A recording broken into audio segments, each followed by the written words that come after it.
What's up? This is Rebel Radio. What up? What up? This is DJ Newmark. This is Peanut Butter Wolf. It's your boy. It's okay. Keep checking out Rebel Radio. Rebel Radio. This is Rebel Radio. We're in the place right here. Rebel Radio is going down. Would you say Rebel Radio? Oh, wait. Let's do it again. Rebel Radio. Check it out. It's Rebel Radio. Welcome back. I'm your host, Josh Levine. Hey, my guest this week is the one and only Sam Spiegel, a.k.a. Squeaky Clean. I know him from way back in the day. He used to have a party called Suds, which was a club held inside a car wash. And we brought Scion to be a sponsor, and we had people listening to music going through the car wash in Scion's. But you might know him as the founder of N.A.S.A, not the space program, but the group that was North America, South America, making really dope sort of cross-genre records a couple years back. I know him from way back in the day. He had a party called Suds, which was a club in a car wash. And when I was working with Scion, we brought them on as a sponsor, and we had people listening to music while riding Scions through the car wash. Really cool experience, and we've known each other ever since. He also is got a great business making music for TV commercials for folks like Apple, Adidas, and the luxury fashion boutique Kenzo. Really cool stuff there. And he's gonna tell us his stories about how he jumps genres musically, how he crosses different art forms, different business models. He's got some great lessons from Kanye West on giving and receiving feedback. And he's gonna tell us about his unique approach to building company culture. Lots of great lessons. And now let's get into our interview with Sam Spiegel.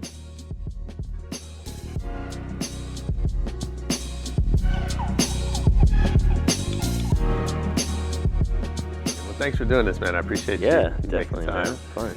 I've been wanting to talk to you for a while since we started this, and just digging into people whose work I respect and kind of how we got there.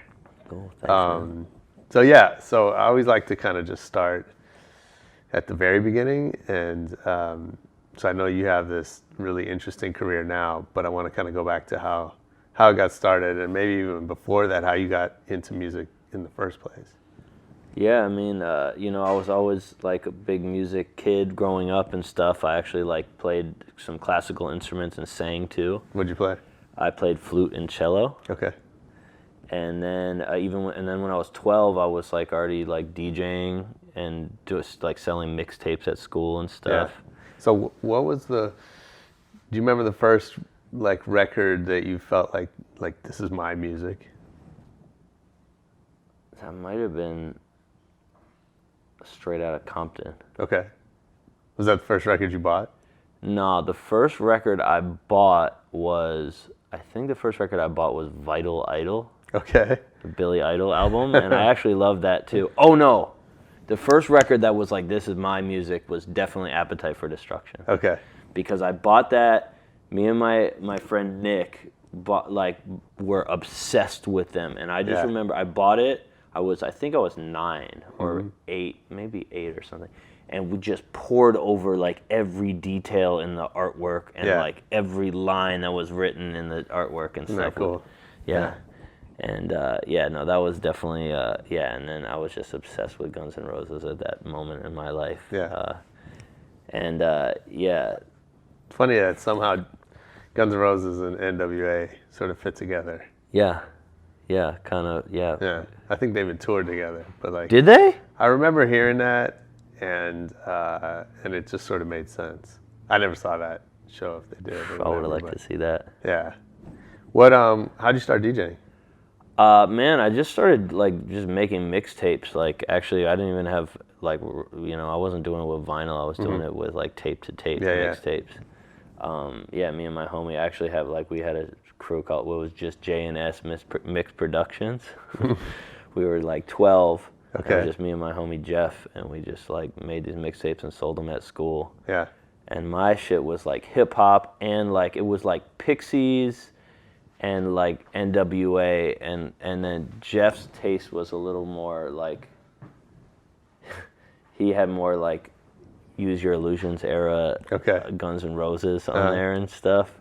and then I was even starting to get into like some of the New York hip hop shit at that moment. I don't think Wu-Tang was out yet, but like Tribe and stuff. And I think actually like the kids at school kind of liked his part of the mixtape better. Is that right? So you guys would just do one tape and you'd like go back and forth? Yeah, and then we played a bunch of the kind of school, parties and then some of the school events and stuff. Do you remember your first gig, like playing live in front of other people? Yeah, I do. I remember playing a school dance. Yep, I do remember it. How'd it go? It was fun. It was fun, and then we got hired to play like some like younger kids party too. We're like, whoa, we're making money. Yeah. It's exciting.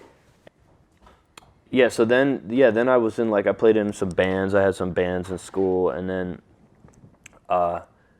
then in my school there was like this one room that had like a couple computers with like some music production, super rudimentary music production software on it that no one ever went in. Right. And me and my homie who were in a band together, and we were like really into hip hop and beatboxing. We were in New York, so we grew up in like what I consider like kind of the golden era of hip hop, And What part of New York? I grew up in Manhattan, and then I was in Westchester County for a junior high and high school. And there was just so much great shit happening there. Like I grew up listening to everything, Like I think many people, I feel like my generation was maybe one of the early generations that just was like genreless, and grew up listening to everything like from like jazz and funk, like what was called alternative rock at the time, hip hop. It was fun listening to everything, but hip hop in New York in the early '90s was just like I was listening to taping to the Stretch and Bobbito show every Thursday night, and like Friday Night Flavors, Funk Flex was actually like amazing then. I think it was before the kind of pay to play thing started happening, but Funk Flex was great, and it was just such a great moment. And so I was really into hip hop, and me and my homie, when we discovered this electronic music room, we just started like making beats on there, and we would like do like weird James Brown covers or like just goofy shit. We had some like rap battles, we with some other kids that rapped at our school. And, was it like, did you have a group of friends that were sort of that genreless, or like because a lot of kids weren't that. A lot of kids were like they're punk rock or they're hip hop or they're metal or whatever.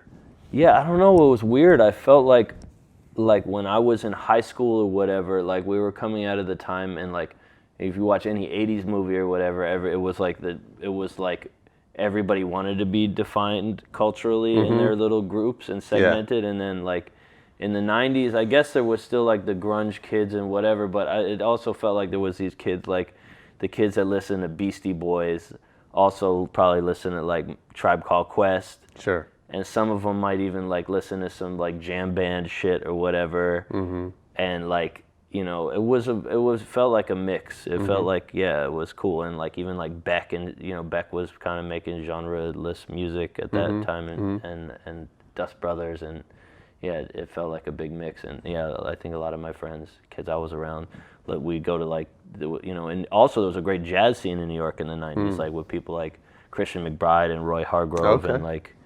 So we were also going to see jazz like whenever we could. There was this great club called Smalls that I think is still there, and it was like $5, and it was just like an open mic, and we'd go there we'd go there and just like sneak booze in or whatever, and just like be drunk and like smoking weed or whatever, and like just watching jazz. So I think it was a good mix. It was like. In New York at the time, there was, because the jazz thing happened a little bit later after the real great, what I felt like was the golden age of the hip hop's early '90s, and then mid '90s there was like this great jazz scene. But and were you into the skate scene too, or really just music? I skated, but like I didn't skate when I'd come out to L.A. and visit my brother. I'd come out here every summer, and then I'd skate a lot when I was out here. But I had a couple friends who skated in New York, but not that much. It wasn't like a heavy scene. And then when I came out here, I'd be around a lot of skateboarding. Yeah. Interesting, because I feel skate culture sort of predates like this jumping between genres, right? Because I feel like those kids early on were into punk and hip hop certainly, and Yeah. maybe other stuff too. That's true. I mean, there was so much great music on like those skate films too. Yeah. It would be like Charles Wright, "Express Yourself," and then like a Bad Brain song or whatever, and then like some hip hop shit. Yeah. Yeah. Yeah, that's a good point. I never really thought of that. So when did you feel like this was going to be a career? Oh man, it's crazy because I never even considered that it would be a career. What did you think you were going to do? I don't know. I made a lot of like short films and stuff when I was in high school, and I was really into filmmaking, and I still am, you know. But music was always something that I had just done, and I never considered it. And then I came out to L.A. I moved out to L.A. when I was 18, and then I remember like I was just making beats for fun, and then I met Fat Lip from Far Side, and then like. And making beats was something that was so easy. And then when I started working with Fat Lip, I was like, whoa, wait, this is something that I like to do, and I just do it for fun. I could actually like do this for a living. Yeah. It never even occurred to me. Is Like that right? I never even thought of it. Was that something that Fat Lip, like, did he put you up on that, or you Not just sort really. of realized it? No, Fat Lip did not. No, I just Yeah. kind of realized it. I was like, whoa, this is fun. I enjoy this. I can do this well. And and then this is like this is a dude that is like from one of my favorite like groups ever. Yeah. And he's fucking with my beats. Like maybe I could be a music producer. Yeah. And you know, even though it wasn't easy with Fat Lip, you know, I made like I'm sure. trillions of beats before finally he was like, all right, I'll fuck with this. Is that right? We just had Trey on the show, and he also told us it wasn't easy with Fat Lip. No, it was a Although dark. I think they love each other, or whatever. Oh, but- I love both of those dudes. Yeah. And like, man, Fat Lip, I feel like Fat Lip just put me through like school. Cause like, as far as like, it was some dark times for Fat Lip. Sure. And I've been through a lot of times with Fat Lip. I think that was the darkest, like early 2000s. He put me through. He taught me basically how to deal with the hardest artist you ever could imagine, because he was going through some real like personal stuff at the time, But I love that dude. Later on, it was great because then later on we like on the N.A.S.A. tour we got to take him around the world, take him to China and stuff, and that's my dude. That's family, like for sure. Nice. But it was a fun moment, and Trey was around then too. We were making music with him, and then around that same time, I started doing some music for some of the Girl and Chocolate films. The first one I worked on was Yeah Right, Okay. and I remember Spike and Ty. That was the first time Spike and Ty Evans had kind of worked together on one of the films. It was right when Ty Evans started working for Girl, and he ended up later doing he did Pretty Sweet and Fully Flared, and I feel like a bunch of great Girl films. How was that working with your brother? I mean, it was cool. I remember, I think at first my brother he was just like, hey, do you want to try to make something for this? And since I was like his younger brother, he was like, he liked my music and stuff, but he was kind of like, yeah, okay, yeah. I remember I made something for the intro for this, like the intro for Yeah Right was like this super epic, super slow-mo, epic feeling kind of intro, and I made this like real weird, tripped out, but epic feeling like Martian landscape, soundscape kind of piece, and then I played it for him, and he's like, yeah, I think it's cool. And then I played it for Ty, and Ty was like, oh my God, this is amazing. And and he was like freaking out. I'm sure. And then all of a sudden, and then Spike was like, oh yeah, no, yo, this is cool. Right. Like, and I think it kind of and then it made him it legitimized me for him, because that was his partner, his creative partner at the moment, that he would respected a lot. So after that was kind of the first thing I did with them, and then I ended up just doing a ton of stuff over the next 10 years or something for all the Girl and Chocolate and Lakai films. And but that was the first time that I kind of worked with picture, music to picture. And was that different? Did it feel was that a better fit for you for some reason? it just, I mean, I was like, because like I said, I had thought I was gonna maybe be a filmmaker, and so I was like, So kind of like brought those together. Yeah. Still like I was a film fanatic and still am. Like I just love watching movies and so that was like a great kind of amalgamation of like two things that I love doing, and yeah, it was fun. It was really fun, and I love skateboarding too. So that's kind of like three disciplines of art forms that I love coming together. Yeah. So so I did that one, and I did and then from that ended up kind of some people took notice in like the advertising world, and then started getting hit up for doing some commercial music as well. And was that something you had thought of? Like, No. was that part of the plan, or it just sort of happened? that was sort of happened. Yeah. And there was a couple that sort of happened. There was like one commercial early on, also that Spike asked me to help him with music for. And then I did it, and it was so fun. And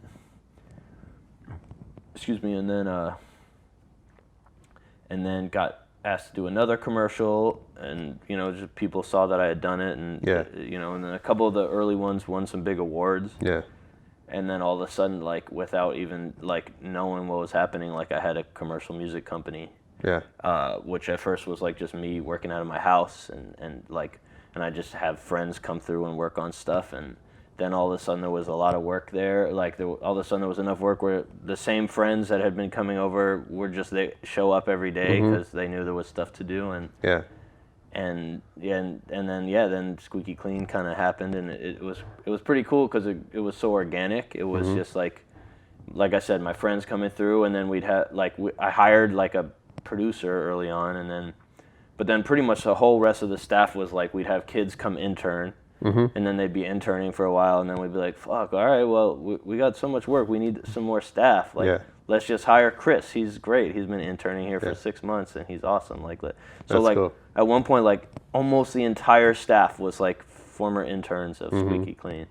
And and it just grew. It was this great kind of family feeling of like just like we were all kids. None of us came from the really any industry. Like we were all just kids, and no one was from the music industry or from advertising either, but we all liked each other a lot and had a lot of fun. It was kind of like a gang mentality. So what's the best and worst thing about building a company that way?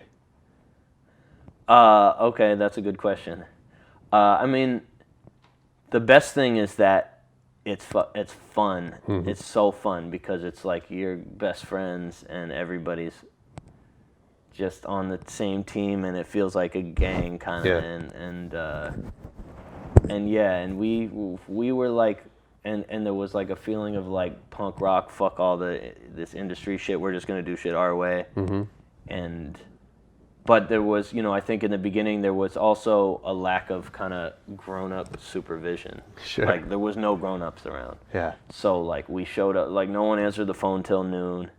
But that's because we were working until everybody was in the studio till like 6 a.m. Yeah. But like, I'm sure the people that were working with us were like, yeah, they're cool, but like they don't even, no one gets in until noon. So so there was a lack of like, grown supervision and kind of maybe, professionalism and client service at the time. But we kind of knew that too, but we just didn't really give a fuck. We just like, well, we're gonna do things our way, and this is how we work. Yeah. But eventually we kind of needed to go like actually function like a professional business. So what made you realize that? Just hearing from enough people like that they want to work with us, but they were afraid because they know like. That they think we might not be professional enough. We never like missed deadlines or fucked off. We just like, we were super pros and we did a great job at everything. We just didn't want to get in before noon.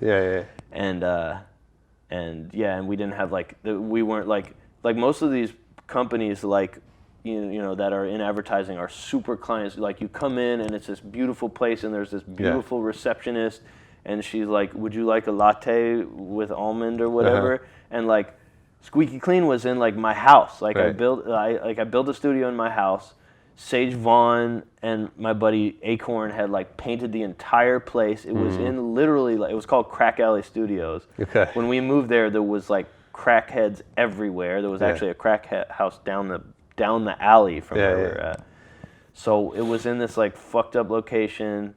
The house felt really amazing and creative, but there was no like latte machine or whatever. Like you came in and you were in the kitchen, and there was like probably a bunch of keyboards stacked up there, and you know, it was like, but I think people liked it for that reason too, because they were like, whoa, this place is like real, this is legit. But but it was I think at some point we were like, we gotta maybe we're gonna stay creative and other, like, not just kind of conform to what the industry is doing, but maybe we need to like grow up a little bit and you know. I mean, I think that's a really hard decision for companies to make. You know, I've had some of that throughout my career of like, because I think it's easy to like, or I should say it's hard to understand where that magic comes from, right? And it's easy to tell yourself that we're so good and creative because this is our environment, and sort of not understand the trade-offs that come with that. Yeah. Right, and you know, because sure, like clients come to expect, you know, almond lattes, but they can get that anywhere where what they're getting from you maybe they can't get. You know what I mean? As far as the output. Yeah. I mean, what I kind of realized is like this isn't what's making us great. What's making us great is the art, is what we're making. Yeah. You know, we make great stuff, and I was like, if we keep making great shit, just because we're more buttoned up doesn't mean that we're not going to keep making great shit, and people are going to still want to work with us. Did somebody help you figure that out, or did you just sort of get it already? I mean, I feel like I've had so many people help me figure out, I've had a lot of great kind of mentors in my life, and you know, that's like, you know, early on, actually this is cool, like early on, this company Stamung, right when I started the company actually, there was this other music company, Stamung, and I was somehow I got in touch with the head of the company, and they were so cool because they were just like, yo, this is how the industry works, this is what you need to do. Nice. And even though they knew that I was going to be a competitor, they were so cool, and as far as just sharing how everything kind of worked, that you know, they still just let me know, kind of gave me the lowdown on the industry and everything, and so from that point on, I was like, this is how I will always be. I'm never gonna like covet my industry secrets. I want to be a person that shares and props up the people. Yeah, that's dope. That are coming after me and stuff, and so then, I actually there was a couple other companies. There was this company called Rock, Paper, Scissors, and Linda and Angus, who owned that company. I did one of my first commercials with them, and they always would give me advice. I'd always call them, and there's this woman named Jen Dennis who works at RSA, who actually later brought me on. I'm like, I'm director at RSA and Hey Wonderful, one of their subsidiary companies, and she ended up bringing me on as a director there. But she was somebody that was always just like, you know, hey, if you need anything, you need advice about anything, just call me. And these people would be super real with me. Like, yo, I heard, like, people are talking that you guys are kind of like kids and not being super pro or whatever. So nice. I had people around me that would really tell me what's up and give me great advice and be real with me when, you know, especially when it's like I really needed to know that there was something needed to change. So I mean, that seems such a hard thing as you become successful. Seems like there's fewer and fewer people willing to just sort of tell you the truth. Yeah. Is that? I think that you see that certainly with like famous people and stuff, like where, you know, they got famous at a certain age, and then at that age they kind of stopped growing and maturing because there was no one around them. Everyone was yes men. No one around them telling them like, yo, you can't act like that. That's not cool. Right. But I think for me personally, like I don't do well with people like that. Yeah. I don't do well with weak people. Like I need strong people around me. Over the course of the years, I've hired people around me that at times were not real strong, and I never got along with them. Like if somebody just said yes to me always, it was always like I just didn't get along. I like people that are real strong and will argue with me and say, I hate being told no, Right. but I also respect people that Sure. will tell me no if they can justify that. Yeah.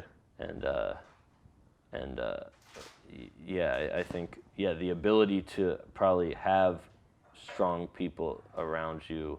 Like even recently, I think I had somebody that was in kind of a leadership position at my company, and they were not comfortable with people disagreeing with them or having strength around them. And I think ultimately it was kind of, it made them not as powerful as they could be. I think that ability is, having a strong will and being really single-minded has strength as well, because it can get you, I think it can drive you, and you can create stuff with force of will, but also, being able to be disagreed with is an important, and hearing people when they're right is an important skill. So how do you navigate that? Because on the one hand, what you just described, I would think of as good leadership, right? The ability to hear different points of view and be open to being wrong, whatever.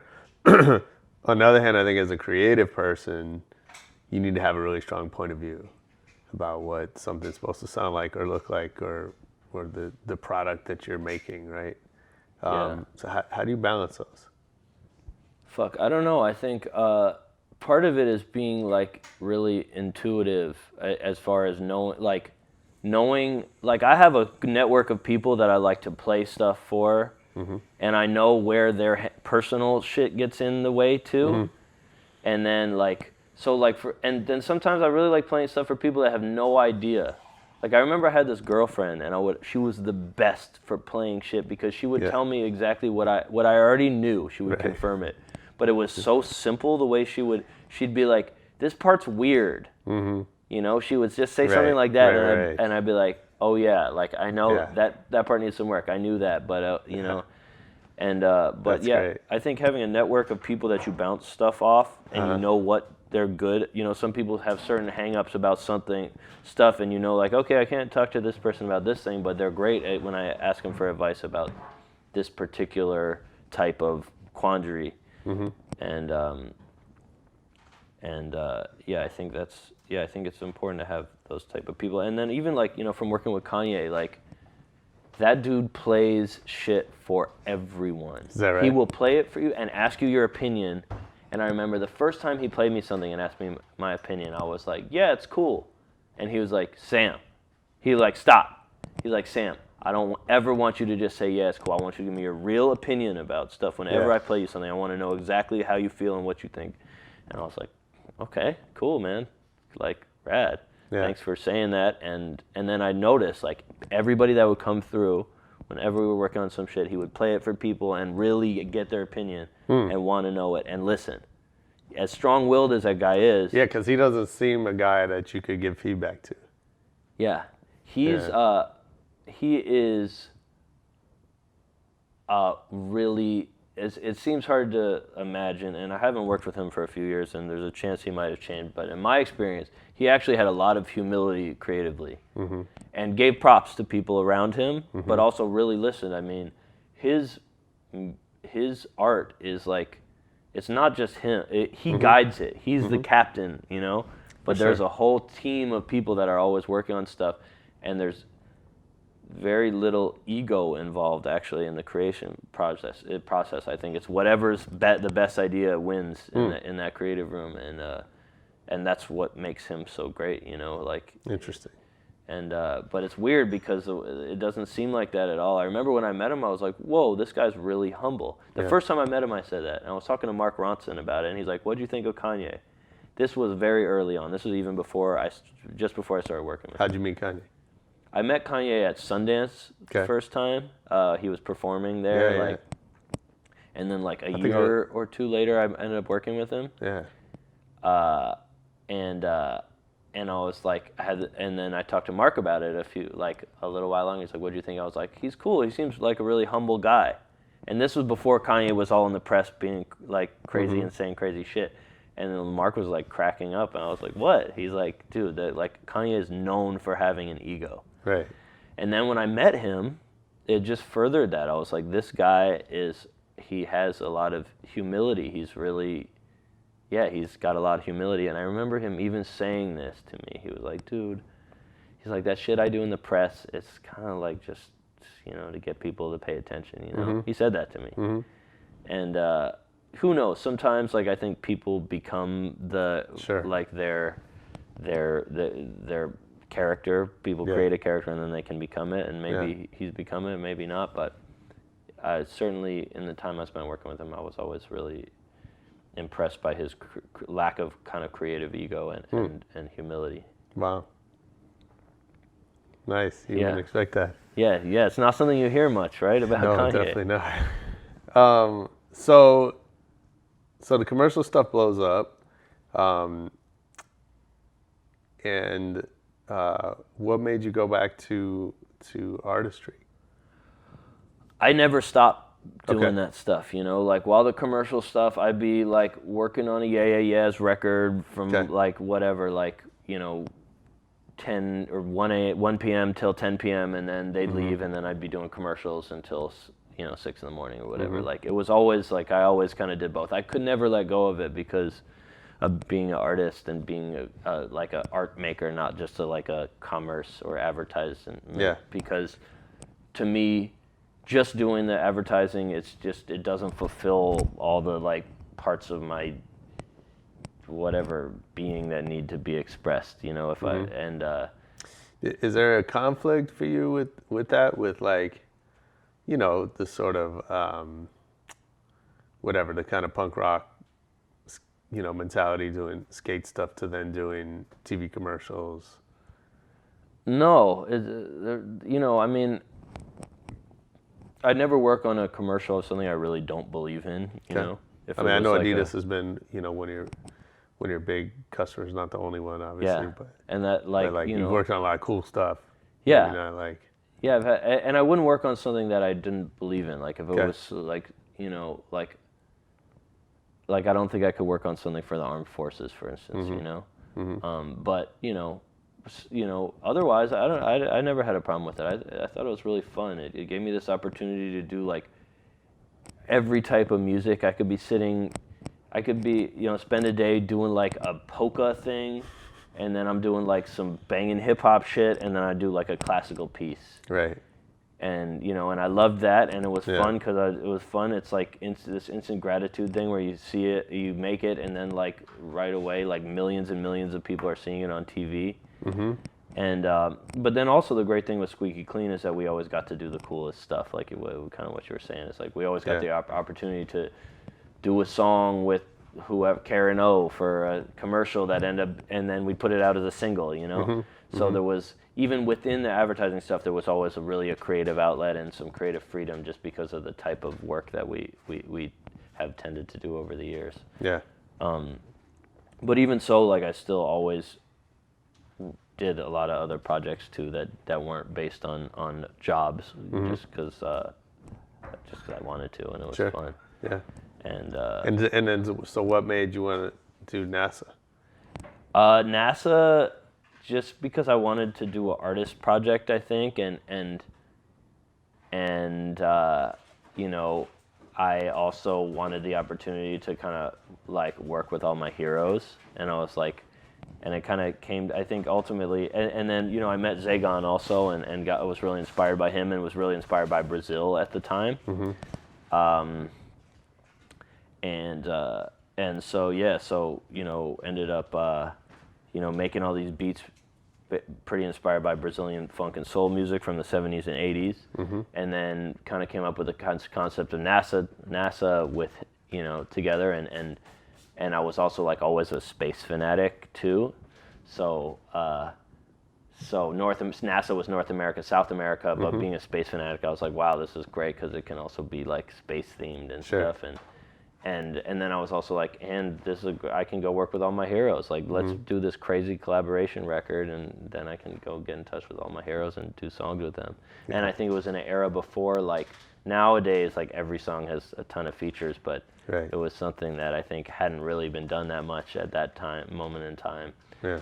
And it just felt like a fun kind of adventure to go, like, creative adventure to go on. I could go fly around the world and go find my favorite artists and work with them. And was there a point where you thought that would be like, that would ever be a full-time thing? Or was it always like, this is a project?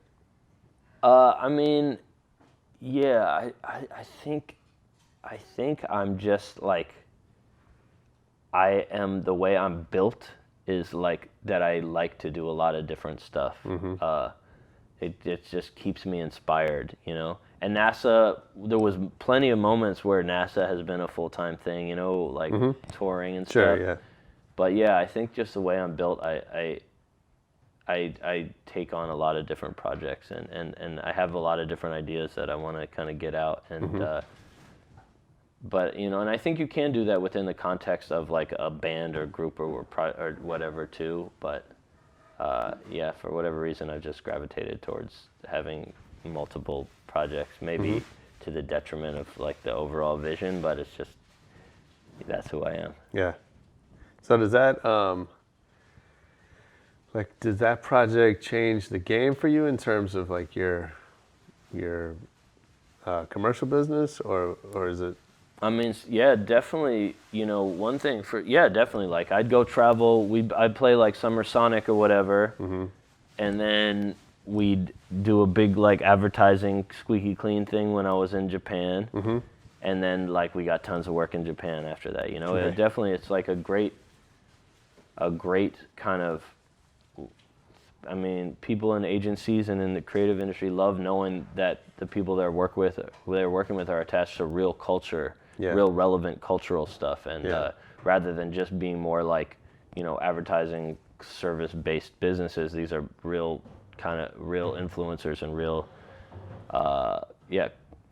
culturally relevant artists, and so I think that really helped Squeaky Clean quite a bit. Yeah. Well, so I've always, you know, I've sort of based my career on the idea that culture and advertising need each other, and that there is a right way for them to kind of fit together. And I think you probably have as well in certain ways, but there's obviously a lot of tension in that idea. There's a lot of people on both sides, I think, who don't get that, and, you know, either feel like, I think especially on the culture side, to feel like, you know, that the brand money is a, you know, at best it's a distraction, and maybe it's detrimental to culture. Yeah. I mean, I feel like it's less and less. I mean, definitely, you know, in the 90s and stuff, I think there was a huge stigma. And before that, probably a big stigma against doing anything that was brand related. For sure. I think more and more artists and, you know, are seeing the brands more as like, and the brands also are seeing themselves more as like patrons of the arts, where they just almost like the Medicis, you know, of the Renaissance, like where they're like, hey, we just want to attach ourselves to great culture, and that makes us look great, and I think that's true. I think there's been great moments of companies where they just were the coolest company in the world because they knew that they just by attaching themselves to this great stuff, that it showed that they were really plugged in. You know, I think. So, what brands do you think do the best job of that? I think Red Bull does a really amazing job at that. I mean, they amaze me with their, you know, music academies. And just being, you know, like I've recently gotten really into breakdancing, and like I went to a Red Bull Freestyle Championship here in LA. Yeah, I went. I took my son. Oh, cool. Yeah, it was amazing. It was so cool, and just like now that, I mean, they were obviously real plugged into breakdancing, but so many different things, sports and cultural, you know, niches that they're really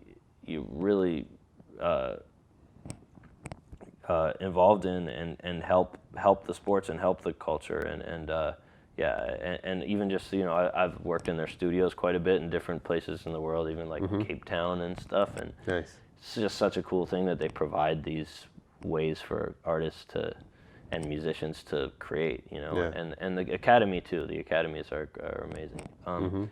I think Nike has been great about it. I think there's been moments where Nike was stronger, and I think I remember like around when you were at Herb and everything, and like it felt like there was real amazing stuff around Nike. You guys probably did some stuff with Nike around that. A little bit, not too much, but we connected them with some folks. Yeah, I remember just feeling like it was like they were doing shit with Oshamios and Beautiful Losers, that thing they did, and it was just so cool. It would just be like, oh, you're gonna go to the Nike show this week, the Nike art show this weekend or whatever, and whoever would be DJing and. Oh yeah, we did a couple events at the Blue House. Yeah, and the Blue House, that was so dope. And I think for whatever reason, maybe they haven't been as cultural lately, but I felt like that was a great moment and era. Whom else? I guess. Sonos has been great. We've done a bunch of great stuff with Sonos. We did this great song with Karen O, it's like kind of like a boogie version of I Shot the Sheriff for a Sonos commercial, and then we did an event at their space, and they got their Sonos studios, and they do really cool stuff there. I think that's a great company. And obviously Adidas, we've had a lot of great stuff with Adidas. And then also Kenzo is now somebody that we're doing a lot of stuff with, and I've had a lot of fun working with them. Their creative director is creative directors are good friends of mine, Carol and Umberto. Yeah. And whom they also own Opening Ceremony, who I've done a bunch of great stuff with. Yeah. But they're really cool because now, like lately, we're just doing a ton of projects with them, and they're really fun projects that are really like where I get a chance and Squeaky Clean gets a chance to not just be involved in making original music for the piece, but there's like event series around stuff, and it has bigger life than just doing a commercial. Nice. And that's like that's the Kenzo World piece that I did with Spike and them. Where we did the song, and then the song and the film, which was online, and song ended up having a life of its own, and now we're doing these like event series in different cities where we're doing performances with Ryan Heffington, the choreographer, and parties, and that's been really cool. fun. Yeah. And then also recently I did this really great thing with Kenzo and H&M, where. And we worked with this like kind of legendary French artist Jean-Paul Goude, and did this like crazy. It was like a fashion show, but it was really more than that because there was like over 200 performers. Oh wow! There was no like runway walk. It was like orchestra, and I got to put this piece of music together. It was like orchestra. It was the Dap Kings horns.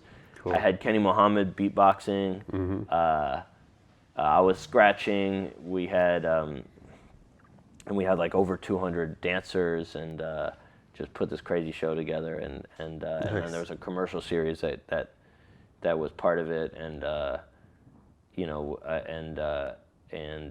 we're releasing the music as well. And cool. I'm having fun with stuff like that. And with Kenzo, it's great because you get to it's like very multifaceted and these bigger projects, and where it's like just doing music for a commercial. That's awesome. Yeah. So when you talk to brands, obviously some of them don't get it, this sort of connection to culture. Yeah. What are they missing? I think there can be a lack of imagination. I think some brands are smart in knowing that just being attached to something and not having a direct sales pitch is a much cooler look for them. Yeah.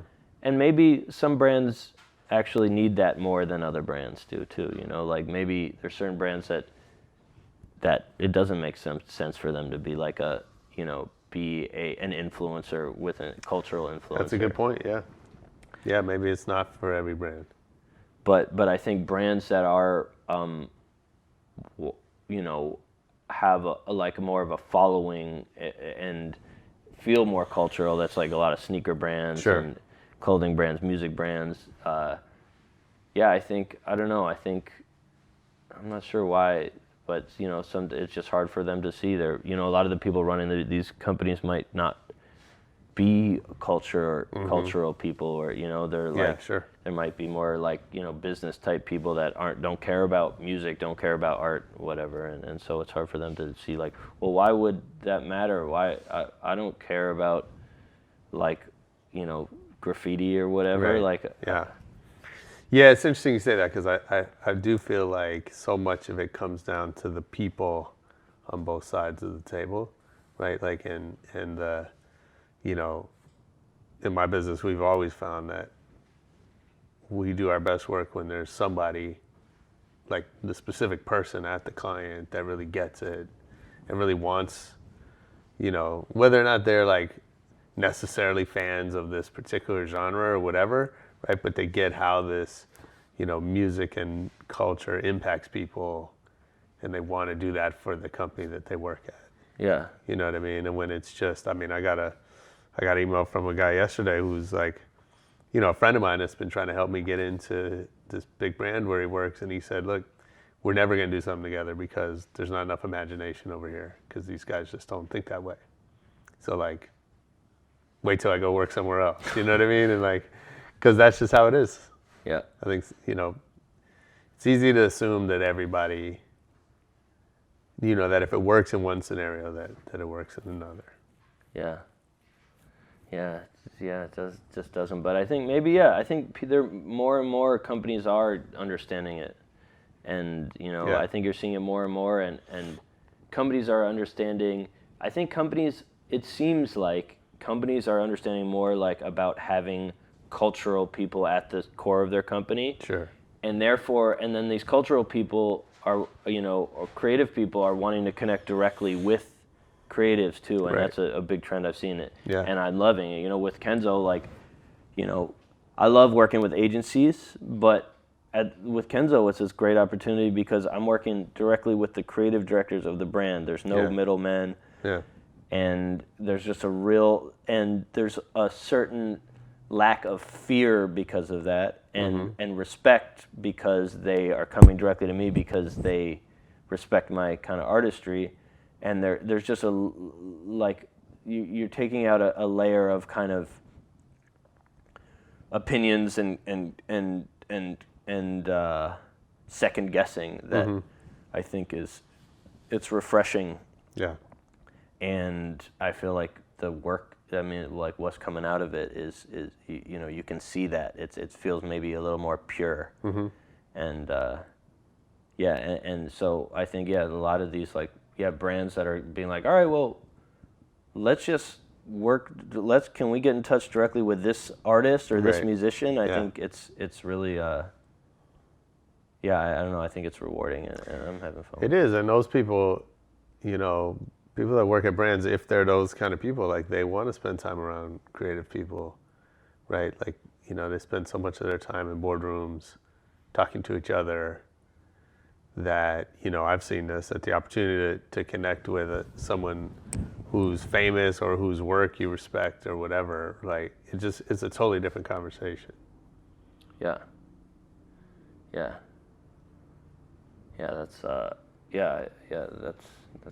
That's definitely a good development. I'm excited about. I want to do more of that stuff. Nice. And it's also great, because you end up getting like a good rapport with somebody. Yeah. Like I'm a bunch of projects deep with Kenzo now. Yeah. And there's like Right. as you work with somebody, there becomes this kind of unspoken communication where you just like know each other and Yeah, absolutely. yeah. That's So what's the next big goal for you? Man, I'm putting out. I got a lot of stuff I'm working on right now, and I'm really excited about Squeaky Clean. I think Squeaky Clean's we're poised to kind of grow into some other territories and opening up some other Oh, cool. home bases. We do have home bases in Chicago and New York now, but really want to grow those out. And we do quite a bit of work in Japan, and I'd like to have actually a home there because it's like my favorite place in the world. Is it? Yes, I love it. So I'm excited about. I've been really spending a lot of time with Squeaky Clean recently, and it's just I love our team there, and yeah, I'm just having fun with it. It's a fun, creative place. So I'm excited about that, and I'm putting out records with Interscope Records now, and have some kind of big releases I'm excited about there. Under N.A.S.A? No, I'm actually just using my real name. Oh, wow. I'm Sam Spiegel now for the first time. So wow. Yeah, kind of put N.A.S.A on the shelf, and what are you doing?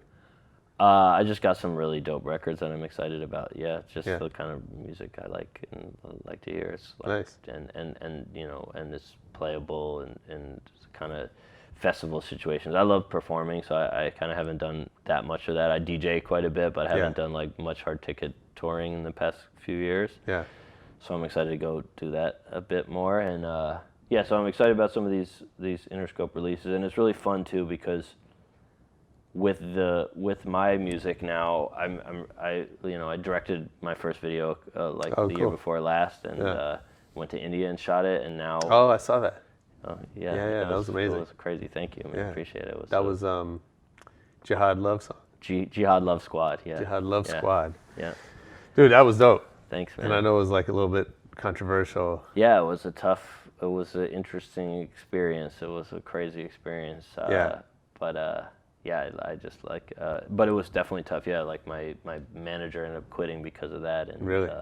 Publicist kind of boycotted it, or she didn't officially boycott it, but she didn't really support it, and so that's back to what we were talking about with that sort of strong point of view that's maybe not bending. Yeah. Right. So was that a scenario where you had to clearly you had to decide, we're gonna keep doing this, or Yeah, no, that was a case of I heard, I made the video, and people freaked out. And I didn't think it was justified, and so I think I'm very capable of listening to people, but in this particular case, I was like, the video, for people that are listening and don't know, it deals with some sensitive stuff around, Islam, and it's a kind of a story about somebody that you think is a suicide bomber. Yeah. But she ends up, and you think she's gonna go. Whatever. Anyway, check the video. I don't want to ruin it for you guys, but check it out. But anyway, it's a really positive video, and I think that my team was freaking out about it because they maybe weren't giving people credit for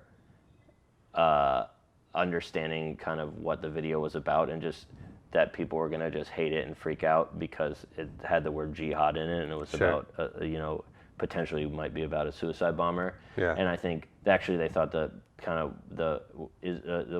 Islamic world would really hate it, and they were afraid actually people would be violently opposed to it, versus actually giving people credit for looking into it and seeing that there's a really positive message behind it, and which is what people, and the only place that really people actually heard about it, because there was no press done on it, was in India and in the Middle East, and interesting. That's where people embraced it. The only people that didn't like it was these right wing, where there was a real strong reaction against it, was some real right wing kind of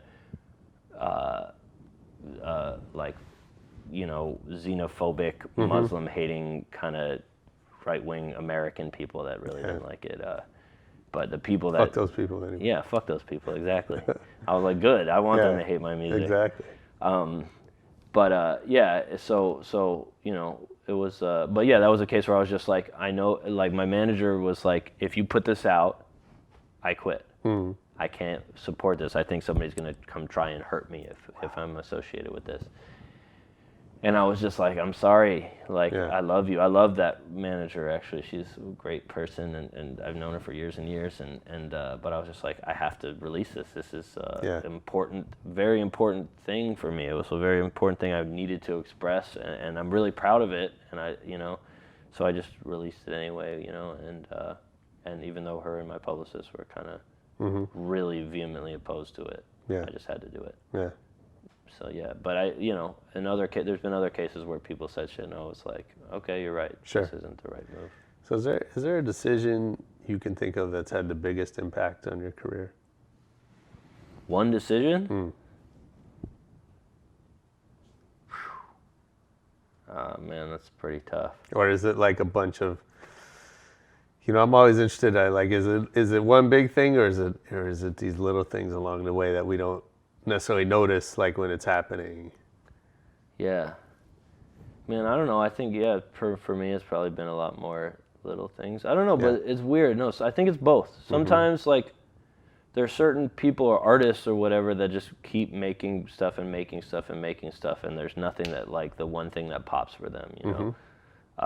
But they just keep making stuff and growing and building their audience and building what they do. And then, I think then there's other people that might be doing stuff. And I mean, it's weird as far as the stuff that people have liked that I've done, because sometimes I have no idea, and then I'm doing stuff, and then something people freak out about one particular project or one song or whatever.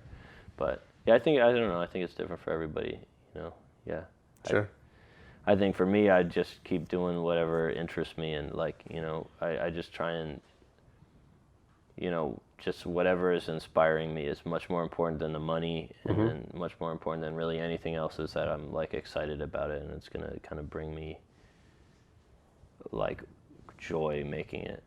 So you're talking about, especially early on working with your crew, that doesn't really feel like work. It feels like, you're hanging out with friends, doing fun stuff. What part of the job feels like work? I mean, at times, with Squeaky Clean, I think managing, I actually love being a businessman, and I think when I was growing up, I used to think or even when I was starting out, I was I could be, my parents kind of come from business, and I was I could be a businessman, or I could be an artist or whatever. Yeah. And I could be a businessman, or I could be creative. Sorry. Sure. And then once I started doing Squeaky Clean, I was oh wait, actually being a business person is a creative thing too.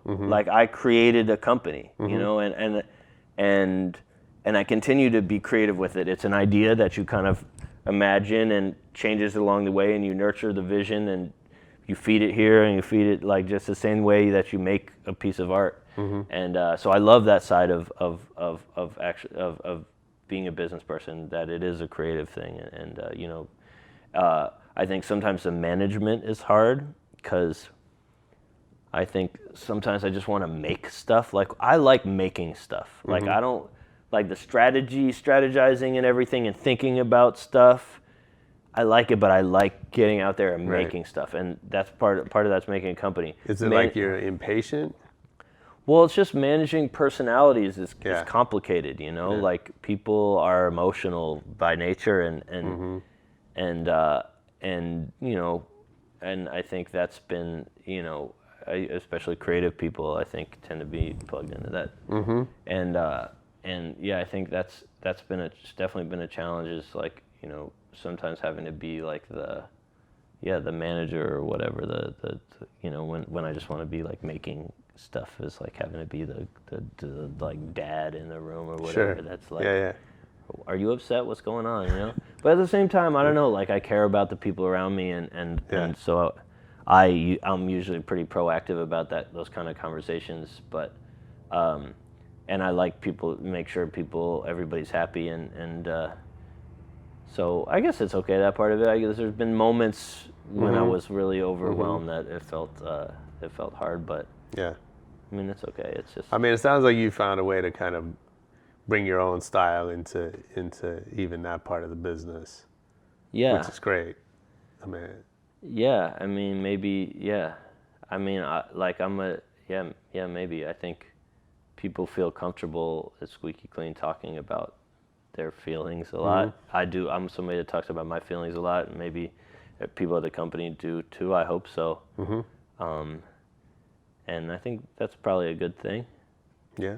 Absolutely. I mean, you know, there's that thing where, like, you know, everybody's always talking about, like, you know, millennials and how everybody needs to talk about their feelings and express themselves. And Yeah. maybe it's, like, too emotional. People are too concerned about their feelings rather than making greatness at this moment in our society or whatever. Yeah. But I don't know. I think it's good for people to feel comfortable. Yeah, I think it just got really popular to kind of complain about millennials. Yeah. And like, you know, granted, some of the way that generation operates is so different from what came before, but that's not necessarily a bad thing.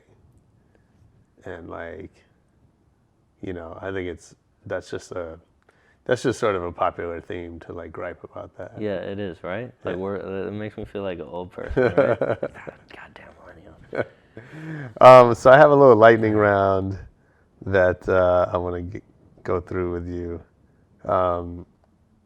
So if you can go back and give one piece of advice to your 18-year-old self, what would you say?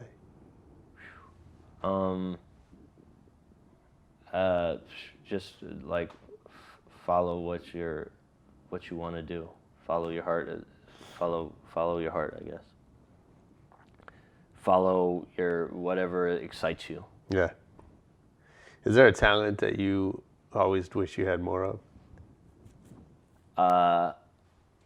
I mean, yeah, I wish I could be a rapper. Is that right? I mean, how cool would, like, rappers are the coolest. Like, yeah. Okay. I never was a good rapper, but I always wish I could. And you tried? Yeah, I tried. Sure. Yeah. What about if you were going to choose some career that had nothing to do with music or film? Is there something else you'd do? I don't know, man. I think it would be pretty cool to be like a professional surfer. Okay. Because they just basically go around to all the dopest places in the world and that'd surf be for a awesome. living. Yeah. So if I worked at Squeaky Clean, also astronaut. Because I really want to go to the moon. Right. I mean, I think I will go to the moon. Are you gonna go? Yeah, I'm going. Okay. Nice. I don't think I would like that. No? I mean, there's that like little kid in me that's like, that would be so exciting, but I'm pretty sure I wouldn't like the process. Yeah? Yeah. I think I'd get into it. I recently learned to scuba dive. Oh, yeah? Actually, like Yeah, see, I don't think I would like that either. Oh, man, that was amazing. I get mildly claustrophobic. Yeah. And like, yeah. Yeah, if you wouldn't like it. Do you love scuba? I love it, yeah. Really? I mean, I just did it like, I got certified like a few weeks ago. Yeah. And like our first certified dive was like through this, like in this lava tube. It was crazy. Because that kind of is like going to space. It's probably the closest thing we have. That's exactly what I was like, this is as close Yeah. to being like in outer space. So Awesome. I may ever experience. Nice. So, so if I worked at Squeaky Clean or was on your team, what's something I would hear you say over and over? Like probably like it's got to be great. Because I think one thing in a service industry, people get to like just be like want to satisfy people, and for me, it's not just about that. It's like about making something great every time. Yeah, that's so valuable because I've run into that a lot where, people assume that if a client's happy, then the work is done, and and I always say like, that's important, but that's not enough on its own. That we have to know that what we're doing is great. Same thing, right? That first of all, a lot of clients aren't going to tell you.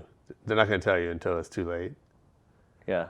Right, and so you like we're talking about, like you're not going to get like real honest feedback from clients in a lot of cases, or at least you shouldn't go in expecting that.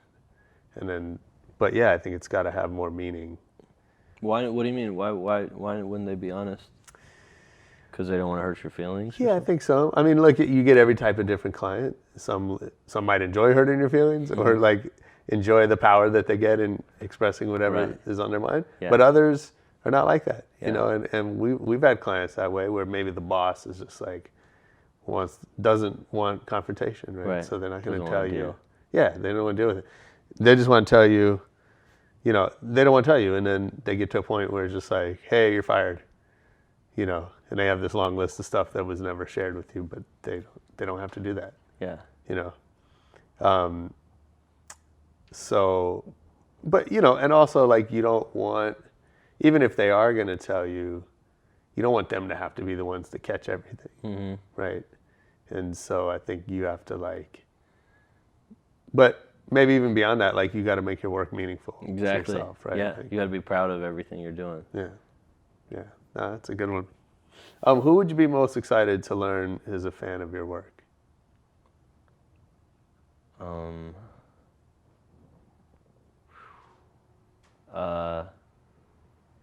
Well, I like Stanley Kubrick probably. He's like my favorite artist. Yeah. Nice. Are you a collector? What do you collect? I collect sneakers. I spent years collecting sneakers. I'm actually like now like liquidating. I have too many hearing sneakers. a lot of that. I have I have a whole closet downstairs just full of sneakers. So now I'm like starting to get rid of some of my sneakers finally after years and years. I love sneakers. Why? So I'm hearing a lot of that from friends, and I never collect it. I wear my shoes. Like I buy shoes and wear them. Yeah. But why? So what makes you collect and now decide to get rid of that? I collect because I just love. I think they're beautiful and cool, and I love them, and I mean that's pretty much it. And now, actually, I'm just in general trying to like feel like you know this is a cliche, but your possessions kind of possess you, you know. And right now, I'm just trying to like. I made this year I want to just be like homeless a little bit. Like actually, that was one of my things for this year. I was like, I want to go be homeless I want to just float. I don't want to be too tied down, you know. So and so in general, I'm just trying to get rid of a lot of my possessions, and so that's why I'm getting rid of my stuff. Not because I don't like still love them. Yeah, sure. Actually, I don't even bang with sneakers like I used to though. Like I'm not obsessed with them. I think. Yeah, I think there's an age range. Not for everybody. Clark Kent will probably never part with his collection. Yeah. What's the last great book you read? The last great book I read. Oh man, I just read earlier. I guess last year I just read. It's called Buddha. It's an 8-book. I actually never read any manga before, but it's an 8-book manga series about the life of Buddha. Oh wow. And man, it's amazing. It's so Really? good. It's like I'm not Buddhist, you know, but I just think he's so dope. He's such a amazing dude, and this book is really cool because it's like funny. It makes fun of itself. Like you never read like a religious text that does that, but it just tells his story and That's cool. It's great. Nice. I really loved it. So I know you're a movie guy. What movie have you seen the most in your life? The most in my life.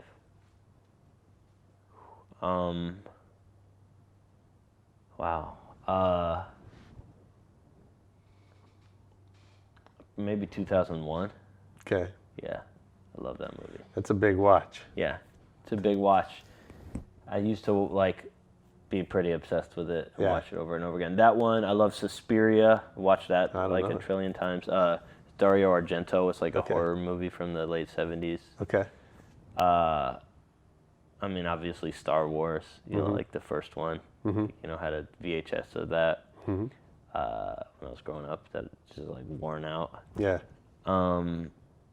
Yeah, probably those movies. Is there a movie that like you don't necessarily love it, but like what's your best worst movie? Best worst movie. Huh. Like you see it if it's on, but you never like seek it out. Like guilty pleasure kind of movie? Kind of, or just like you just, you know, in the old days when you used to like channel surf and then you'd be like, oh, okay, I'll watch like whatever's left of that movie. Is there one of those? So many of those. Yeah. So many of those. What was on recently? I think I watched something. Damn, that's a tough one. I mean, not even best worst movie, but like I saw Menace to Society with Oh, yeah. and like, man, that's so good. I just watched that the other day. Like, it just came back around. It's amazing. It's Yeah. so good. Yeah. That might be better than Boys in the Hood. Oh, I definitely thought it was better. I like that better. Yeah. I mean, I love Boys in the Hood, too. You don't like it? I don't know. I felt like it was so cliche, Right. you know. But, I mean. But didn't that, like, create the cliche? Well, yeah, that's fair. But, yeah. I mean, it was great. I don't want to pick on it too much. It was great. You know what's interesting? They're talking about gentrification. Yeah. Do you remember that scene where Lawrence Fishburne was talking about gentrification in Oh, yeah. in Compton? And Yeah. I never even heard that word until Right. like whatever 2000. Crazy. Yeah. Yeah. Now it's probably happening in Compton. Yeah. Crazy. Who's your favorite DJ? Favorite DJ? Man, that's tough. You know, AM probably. Mm-hmm. Probably AM just because he was so versatile. He had so much like crazy skills. Yeah. And he could do like anything too. You know, like he could play super pop for some like cheesy Vegas club, but then be at like a super legit like at Banana Split that we always used to play. He could play hip hop. He could play everything. Z Trip is definitely up there for me too, just as far as like party rocking DJs. For sure.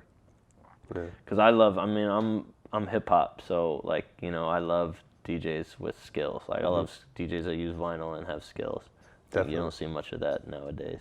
No, not too much. But I love the DJs that can kind of combine that's like the skills with still having great taste and knowing what's up. Yeah.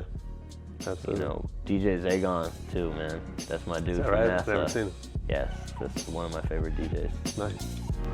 Well, man, thanks for doing this, man. I appreciate it. Yeah, for sure, man. Great stories. Yeah, good hanging, man. Good Absolutely. shit. Yeah, congrats for that.